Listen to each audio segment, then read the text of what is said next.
নমস্কার, আমি ইন্দ্রাণী। শুরু করছি আজকে। সন্দেশখালী শাহজাহান উবে গেছে, কর্পূরের মতোই উবে গেছে। পুলিশ কোতোয়ালে তার হদিশ করে উঠতে পারছে না, এবং সেই শাহজাহান নাকি তার গোপন ডেরা থেকে বার্তা পাঠাচ্ছে তার সমর্থকদের। কি রোমহর্ষক ব্যাপার বলুন তো। অগ্নিযুগের সেসব ইতিহাসের কথা মনে পড়তে বাধ্য। গোরা সাহেব আর বাঘা বাঘা পুলিশ অফিসারের দল খুঁজছেন সূর্য সেনকে, আর মাস্টারদা এ প্রান্ত থেকে সে প্রান্ত কেবল পালিয়েই বেড়াচ্ছেন না, সেখান থেকে চিঠি পাঠাচ্ছেন, নির্দেশ দিচ্ছেন। সান্ডার্স হত্যার পরে ভগৎ সিং ইংরেজ পুলিশদের চোখের সামনে দিয়ে উধাও হয়ে গেলেন। কেবল কি ওই স্বাধীনতার আগের ইতিহাস?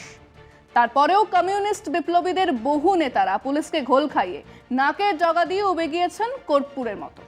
পড়ে নিন হারানের নাচ জামাই, মনে পড়ে যাবে। তেভাগা আন্দোলনের সময় কৃষক নেতা কিভাবে পুলিশের চোখের সামনে থেকে উবে যেতেন, নেতৃত্ব দিতেন আন্দোলনের।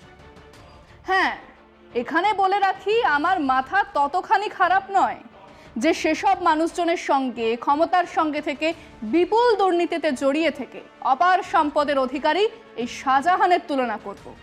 আমি কেবল প্রেক্ষিতটা বলছিলাম। ফারাকটা হলো, সে সময় পুলিশ ধরার জন্য জান লড়িয়ে দিত, আর প্রাণের বাজি রেখে ওনারা পুলিশের চোখ এড়িয়ে নিজেদের কাজ চালিয়ে যেতেন।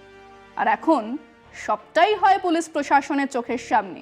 ওপর থেকে নির্দেশ না আসায় ঠুটো জগন্নাথ পুলিশ অপরাধীকে খুঁজেই পান না। এই বাংলায় বাম জমানাতেই এর সূত্রপাত। সেই তখন থেকেই পুলিশ এক দলদাস, প্রকৃত অর্থেই দলদাসে পরিণত হয়েছে। আপাতত সারা দেশের ছবিও আলাদা নয়, এ রাজ্যেই বা তার ব্যতিক্রম হতে যাবে কেন? তাই উধাও শাহজাহানি বিষয় আজকে। সন্দেশখালী শাহজাহান কোথায়, কার আশ্রয়? পালিয়ে বেড়াচ্ছেন শেখ শাহজাহান। এক সপ্তাহ ঘুরতে চলেছে সন্দেশখালীর ঘটনা।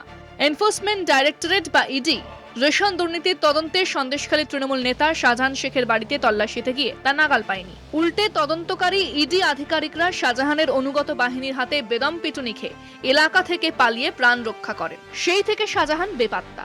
ঘটনার পরের দিন একটি ভিডিও বার্তা দিলেও পুলিশ এখনো তাকে গ্রেফতার করতে পারেনি। বিরোধীদের দাবি, পুলিশের পরোক্ষ মদতেই গাঢাকা দিয়েছেন শাসক দলের নেতা শাহজাহান। স্বভাবতই রাজ্যের শাসকের ভূমিকা নিয়েও প্রশ্ন উঠেছে। তবে শুধুমাত্র বাংলায় এই প্রবণতা সীমাবদ্ধ তা নয়।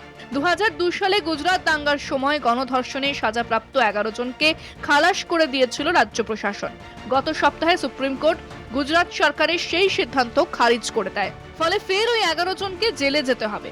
কিন্তু তারাও থানায় আত্মসমর্পণ না করে পালিয়ে বেড়াচ্ছে। বলা বাহুল্য, প্রশাসনের পরোক্ষ প্রশ্রয় না থাকলে 11 জন ধর্ষক সর্বোচ্চ আদালতের নির্দেশ উপেক্ষা করে পালিয়ে বেড়াতে পারত না।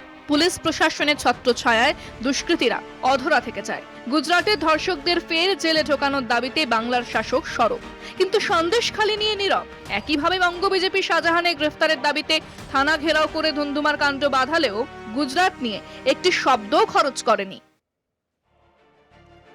শাহজাহান কেবল নয়, আপাতত সরকারের সমর্থকেরা হাজার হাজার অপরাধ করার পরে, হাজার দুর্নীতির সঙ্গে জড়িয়ে থাকার পরেও পুলিশ তাদের দেখতে পায় না, খুঁজে পায় না। এমনটা বহুদিন ধরেই চলছে। এবং সত্যি বলতে কি, আমরা দেশের নাগরিকেরা এই সত্য খানিক মেনেও নিয়েছি। সরকারের প্রশ্রয় দুর্নীতি হবে না, তোলাবাজি হবে না, গুন্ডামি হবে না, তো কার প্রশ্রয় হবে? তাকিয়ে দেখুন না, সারা দেশ জুড়েই যাবতীয় দুর্নীতির শীর্ষে থাকা ব্যবসায়ী বা আমলা বা রাজনৈতিক নেতারা যারা বিজেপির ছত্রছায়ায় আছেন, তাদের ঘরে ইডি যাচ্ছে, সিবিআই যাচ্ছে, পুলিশ যাচ্ছে। ভোপালে দলীয় কর্মীদের সভায় দাঁড়িয়ে দেশের প্রধানমন্ত্রী বললেন, শরদ পাওয়ার আর তার ভাইপো অজিত পাওয়ার 700 কোটি টাকা দুর্নীতিতে জড়িত। পরের দিন অজিত পাওয়ার বিজেপি জোটে যোগ দিলেন।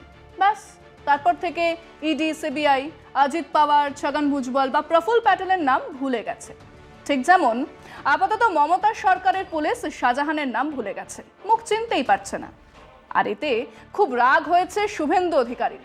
খুব রেগে তিনি বলেছেন, পুলিশ আসলে দলদাসে পরিণত হয়েছে, খুঁজে পাচ্ছে না নয়, সব জানি, কে কাকে শেল্টার দিয়েছে তাও জানি। কাঁথির এই খোকাবাবুকে যদি আমি প্রশ্ন করি, গুজরাটের নারী ধর্ষক বিলকিস বানুর ধর্ষকেরা আদালতের রায় আসার পরেই পুলিশের কাছে সারেন্ডার করার বদলে কোথায় পালালো? আদালত বলেছে ওই 11 জনকে অবিলম্বে জেলে পড়ুন। পুলিশ তাদের খুঁজে পাচ্ছে না। তাদের ঘর আছে, বাড়ি আছে। কিছুদিন আগে স্থানীয় বিধায়ক তাদের জেল মুক্তি উপলক্ষে সংবর্ধনা দিয়েছে। বীরের মতো গলায় গাঁদা ফুলের মালা, মাথায় টিকা আর মিষ্টি খাইয়ে তাদের সংবর্ধনা দেওয়া হয়েছিল। আজ তারা কোথায় গেল? সেই 11 জন পশুকে কারা শেল্টার দিয়েছে? কাঁথির খোকাবাবু সেটা জানেন না? ওই 11 জন অপরাধী, আদালত তাদের গণধর্ষণের অভিযোগে অপরাধী বলে রায় দিয়েছে। তারা পালালো কিভাবে? শাহজাহান নিশ্চিতভাবে অন্যায় করেছে, তার সম্পদের বৃদ্ধি বলে দেয় সে দুর্নীতির সঙ্গে জড়িত। কিন্তু ওই 11টা পশু কি তার থেকেও ঘৃণ্য নয়? কোন সরকার, কোন দল তাদেরকে আড়াল করছে? তার উত্তর কি টাচমিনট খোকাবাবু দেবেন? আমরা সেই প্রশ্নই রেখেছিলাম আমাদের দর্শকদের কাছে। বাংলার এক মাস্তান শাহজাহান হাঙ্গামা বাঁধিয়ে মানুষকে উস্কিয়ে দিয়ে সরকারি আমলাদের পিটিয়ে পালিয়ে বেড়াচ্ছে। আর গুজরাটে 11 জন পশু গণধর্ষণের দায়ে অভিযুক্ত, তারাও থানায় আত্মসমর্পণ না করে পালিয়ে বেড়াচ্ছে। শুভেন্দু অধিকারী গুজরাটের ওই 11 জনকে নিয়ে একটা কথাও বলছেন না। আপনারা কি মনে করেন না যে এই দুই ক্ষেত্রেই আসলে এই অপরাধীরা সরকারের ছত্রছায়াতেই রয়েছে বলে পুলিশ তাদের ধরতে পারছে না? শুনুন মানুষজন কি বলেছেন। যুক্তরাষ্ট্রীয় পরিকাঠামো বোধহয় লঙ্ঘিত হচ্ছে। উত্তরপ্রদেশের ক্ষেত্রে একরকম, বিহারের ক্ষেত্রে একরকম, পশ্চিমবাংলার ক্ষেত্রে আর একরকম হচ্ছে।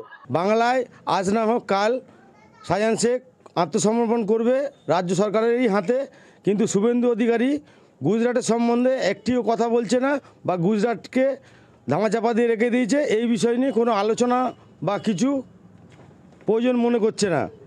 সুপ্রিম কোর্ট যে লাস্ট আদেশটা দিল তাদেরকে আবার পুনরায় জেলে ফিরে যেতে হবে, কিন্তু সেখানেও গুজরাট সরকার তাকে ইচ্ছাকৃতভাবে তাকে মানে যাতে না ধরতে পারে তার জন্য চেষ্টা করছে। একটা আমরা সেকুলার স্টেট, সেখানে যাতে আমাদের মধ্যে ভেদাভেদ সৃষ্টি হয়, দুটো সাম্প্রদায়িক সৃষ্টি মানে বিনষ্ট হয়, তার জন্য যা করার তাই করছে। বাংলা গেল যে গুজরাটে যে গণধর্ষণ হয়ে যেসব ক্রাইমগুলো তারা ধরা পড়লো না, সেই নিয়ে কোনো দিন কোন মুখ খুললো না, শুধু খালি বাংলা নিয়ে বলছে। কেন্দ্রীয় তদন্ত সংস্থা সেখান থেকে অ্যারেস্ট করুক, কেন্দ্রীয় বাহিনী দিয়ে অ্যারেস্ট করুক। আর আজকে আমরা দেখতে পাচ্ছি গোটা ভারতবর্ষে যেখানে বিজেপি শাসিত যে রাজ্যগুলো আছে সেখানে দুষ্কৃতিকারীরা অবাধে ঘুরে বেড়াচ্ছে। অন্যায় করলে তো তার শাস্তি পেতেই হবে তাকে, যে টিএমসি হোক আর বিজেপির যে দলেরই হোক। যারা রাজনীতির ছত্রছায়ায় থাকে তাদের পুলিশ খুঁজে পায় না, এই গুজরাট বলো কিংবা বাংলা। এবং বিরোধীরা শাসক দলের অঙ্গুলি হেলন বা শাসকের ছত্রছায়া থাকার ফলে এরা অ্যারেস্ট হচ্ছে না, যার জন্য কেন্দ্র এবং রাজ্য দুজনেই একই ছাতার তলে আছে বলে যার জন্য এরা পুলিশ প্রশাসন এদেরকে অ্যারেস্ট করছে না। আজকে শুভেন্দু অধিকারীর মতন বলে যাচ্ছে বিরোধী দলনেতা হিসেবে, কিন্তু গুজরাটের 9 জন যে গণধর্ষণকারী তারা কিন্তু আজও পর্যন্ত ধরা পড়েনি। সেখানকার রাজ্য পুলিশও কিছু করে না, ইডিও কিছু করে না, সিবিআইও কিছু করে না। সন্দেশখালী কাণ্ডে কোনো একজন কে পুলিশ ধরতে পারছে না, সেই নিয়ে শুভেন্দু অধিকারী সোচ্চার হবেন এবং বিলকিস বানুর মতো নিপীড়িতা, অত্যাচারিতা, ধর্ষিতা মা বোনেরা যারা হয়ে ইতিমধ্যে অনেকগুলো ঘটনাই আমরা দেখেছি, একা বিলকিস বানু নয়, সেক্ষেত্রে তারা সুবিচার পাবেন না বিজেপি যতদিন ভারতবর্ষের মসনদে আছে, আর তাদের দালালরা শুভেন্দু অধিকারীদের মতো এই দালালিটা করে যাবে। নিজের পেছনের ছিদ্র মানুষের চোখেই পড়ে না। 11 জন নারী ধর্ষক পশু সরকার আর দলের সাহায্য নিয়ে নিশ্চিন্ত শেল্টারে বসে আছে। ততদিন থাকবে যতদিন অন্য কোনো আইনের সুবিধা না পাচ্ছে।